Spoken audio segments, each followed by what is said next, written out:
Nintendo's been getting a lot of hate recently, but is it actually justified?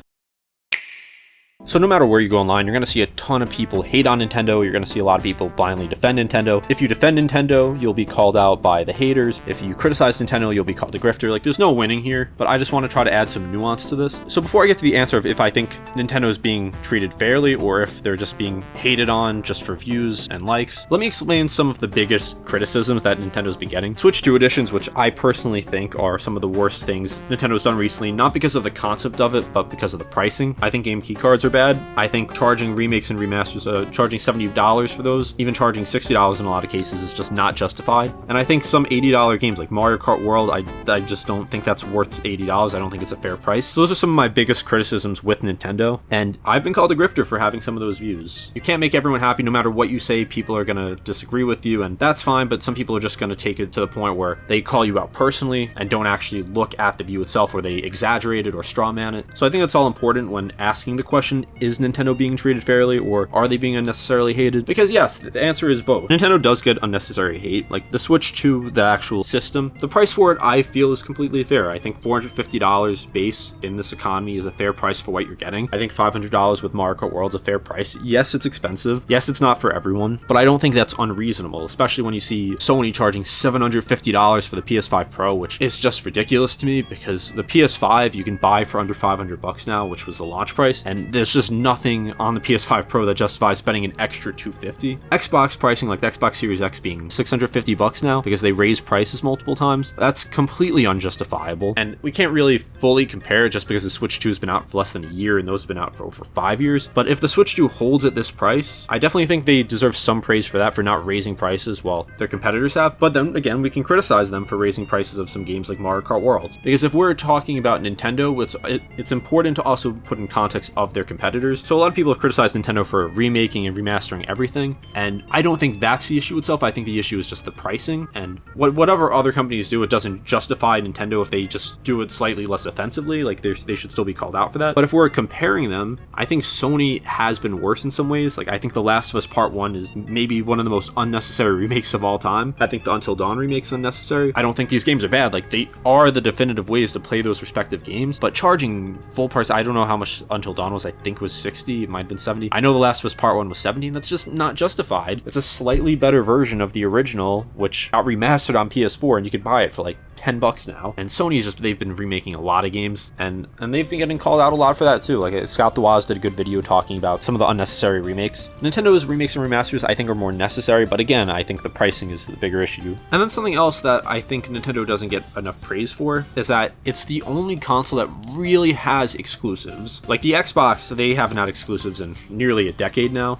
Like every single Xbox game is on PC also. Now they even have Halo on PlayStation. Like I get it, like it's good when more people have access to games, but it also takes away of like the point of actually buying the console. Like there's no reason to buy an Xbox now. The only reason you'll buy an Xbox is if you want a console and you just maybe like the controller, I guess, or you like the interface. PlayStation's a little better. They do have exclusives, but a lot of them again are on PC now. And also the PS5, like it's been out for over 5 years and there's just so few actual PS5 exclusives, like actual worthwhile PS5 exclusives. Like Nintendo, I will give them credit. Like when they start a new console, like most of their games are not going to be cross-platform. They usually move on. And also, of course, they do have true exclusives. Like if you're a Nintendo fan, you're going to want to buy the new Nintendo system. You could be a PlayStation fan and not even buy a PS5 because you could play almost all the games on PC now. Like with the Switch 2, like there have been Switch 2 editions of stuff like Metroid Prime 4 and Pokemon Legends EA. And I don't hold that against Nintendo. These games have been in development, so it makes no reason to just scrap the original Switch development. But we've already had exclusives like Donkey Kong Bonanza, Hyrule Warriors Age of Imprisonment, Mario Kart World, Kirby Air Riders, and most of the Nintendo games coming out this year that we know about, like the first party Nintendo games, are Switch 2 exclusives. Like the only one I could think of, I guess, is Tomodachi Life, but I mean, I don't think anyone really needs that to be a Switch 2 exclusive. So at least Nintendo is really adopting the Switch 2. Like they're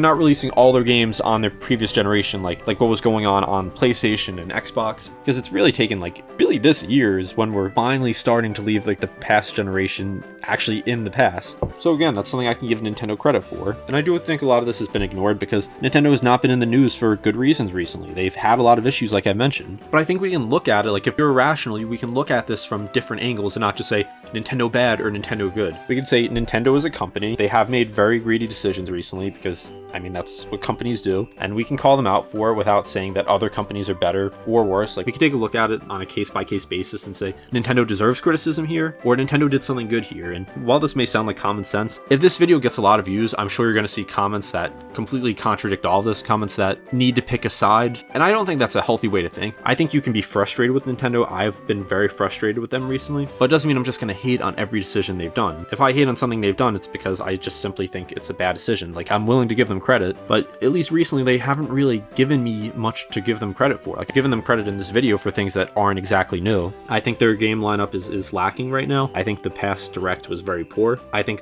some of their pricing decisions are completely unjustifiable, and I'm going to continue calling them out for that. I personally don't think that it's things that I want to see Nintendo doing, so I'm going to speak out against it. Doesn't mean I hate the company, it means I hate some of the things they're doing. And as a whole, the Nintendo community, I've seen a lot of people really focus on some creators, and I'm not going to name any of them here. Some of them I do like, some of them I think are a little much when it comes to criticism. Some of them I think have some sensationalized thumbnails where they are just trying to get clicks. And on one hand, like, yeah, you can criticize them for that, but on the other hand, you kind of have to make clickbaity thumbnails a little bit to stand out at all. It's very tough until you actually have like a big following, like a very loyal following. You have to have like eye-catching thumbnails. You have to get someone's attention. And I think as long as you're not misleading, it's fine, because a lot of people just don't understand how YouTube works. Like, you're gonna have to make some sensationalized thumbnails, and as long as you're getting what you expect from the thumbnail, I don't see an issue. Like, if I made a video yesterday or today when I'm recording, but it's gonna be yesterday when this video comes out, calling the past Nintendo Direct the worst Nintendo Direct I've ever seen. So when you see that, that's gonna grab your attention. But with that being said, I don't think anything was misleading. Like, you clicked on the video to see me talk about it being the worst Nintendo Direct, and that's exactly what I talked about. So I think a lot of the people who say we're not being fair to Nintendo, or a lot of people just say, oh, too many people are grifting on Nintendo, we need to defend them. I don't think that's necessarily true either.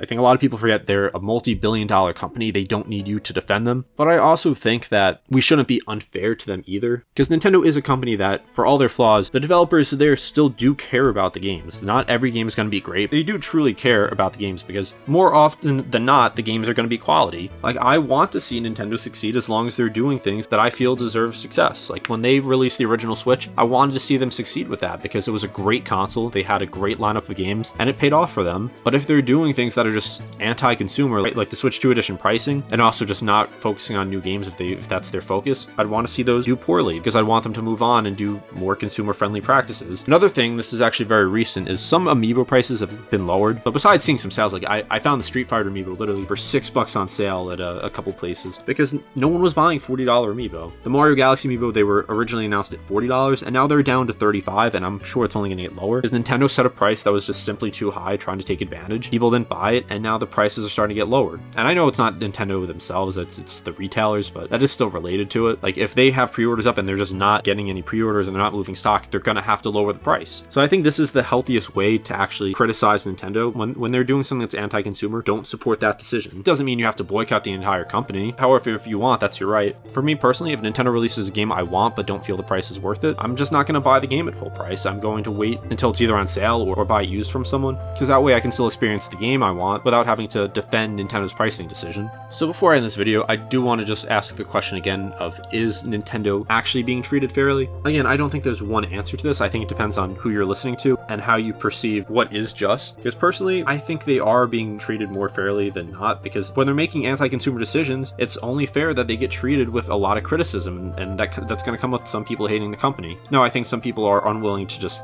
give Nintendo any praise when they do something right because of this, because negativity is stronger than positivity when it comes to YouTube or Twitter. And this video will not solve anything. Since this video isn't saying Nintendo's the worst company of all time, it's probably not going to get that many views. Many of you probably just aren't watching now, since that wasn't what this video is about. But I did just want to give my opinions on this after just seeing a lot of people online just call every single person who criticizes Nintendo a grifter, as well as people who legitimately are just hating on Nintendo for reasons I don't see valid. And if you liked what I had to say here and want to hear more of my thoughts on Nintendo, be sure to subscribe. I will make videos that are negative on Nintendo as well as videos that are positive. I'm not blindly loyal, and I don't blindly hate them either. I judge Nintendo on a case-by-case basis, so if you want to see more of that, be sure to subscribe.